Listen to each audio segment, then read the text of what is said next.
Hello there, class. My name is Matthew Cassido, and today I will be walking you through the two distinct maps that I made for Lab 2 for GEOG 2011 Intro to GIS.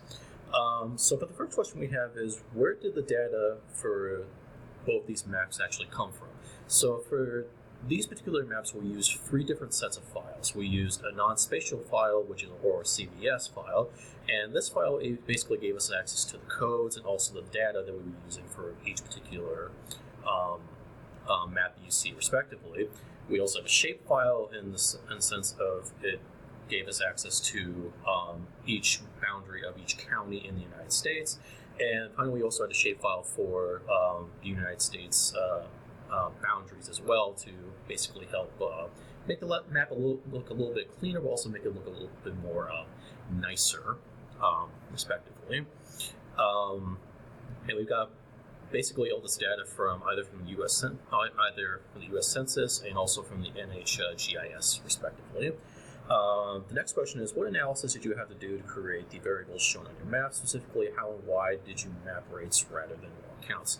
So we did rates instead of raw counts because if you were to just do raw counts of both maps, it would look like the population is very spread out. That's not what we wanted in this case. We wanted each population to be more concentrated in a county where each field is equally represented. So we wanted just to find the percentage of each particular field in each particular counties. For this case, for male, it's manufacturing, and for female population, it's educational services, healthcare, and social assistance. And we did this by taking either the male population or the female population and dividing it and timesing it by the number of appointments in each county, dividing that by the total population, and timesing that by 100.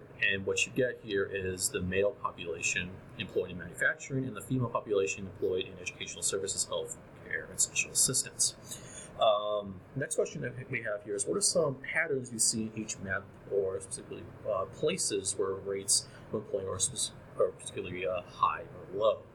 So let's look at the male population first. So for the male population, you see that for about half this country, particularly in the western region, it's not really, it doesn't really have a very high percentage, which makes particular sense because in the western part of the United States, you don't really have a lot of manufacturing, nor do you have a lot of, manufacturing growth over there.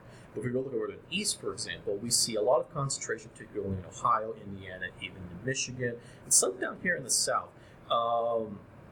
Which makes sense because in the South you do have some manufacturing of different kinds of, maybe particularly clothing products, for example. But here in the northern part of the United States, it makes particular sense because you have a lot of manufacturing, particularly in cars or maybe even steelworks or anything in particular. And you see that highly concentrated in the northern sector right here. For the female population, it's a lot more spread out than the male population. There really isn't one particular area that is highly concentrated. Maybe right here in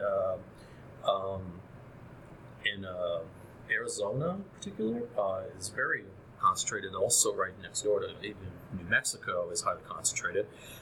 In the northeastern region, particularly in Maine and also New York, it's also kind of concentrated.